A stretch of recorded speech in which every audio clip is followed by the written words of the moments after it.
Hapo zamani nilikuwa nikijiuliza sana, ni kwa nini mtu akipata matatizo haruhusiwi kukaa kimya? Ni kwa nini mtu akipata shida anashauriwa aongee ili aweze kutatuliwa matatizo yake? Katika kujiuliza swali hilo, nikuja kugundua kwamba mtu unapopata nafasi ya kuliongea jambo linalokusumbua kwa mtu mwingine, unaondoa baadhi ya kemikali mwilini ambazo zinaweza kukupelekea wewe ukafanya maamuzi ambayo ni kinyume kabisa. Kwa unashauriwa unapopata matatizo ukae karibu na watu. Lakini katika mfano huu unajifunza nini? Sasa kuna hichi kitu kimoja ambacho tunacho katika maisha.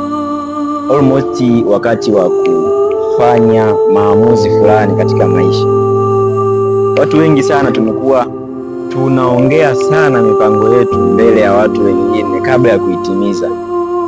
Siri iliyopo katika kuongea jambo ni kwamba unapokitoa kitu kinakupa wewe relaxation mwilini. Yaani moja kwa moja una relax. Na sasa unaona kama kitu umeshakitimiza. Kama jinsi ilivyo kwa mtu ambaye mwenye matatizo anaruhusiwa kuongea ili aweze kupata relief mwenyewe, ili aweze kujihisi vizuri. Na vile ambavyo ukitoa mipango yako mbele ya watu kabla ya kuitimiza, unajipa riziko la moyoni, kitu ambacho kinaweza kukupelekea wewe kutokutimiza kabisa mipango yako kwa 100%. Ni nini nakushauri?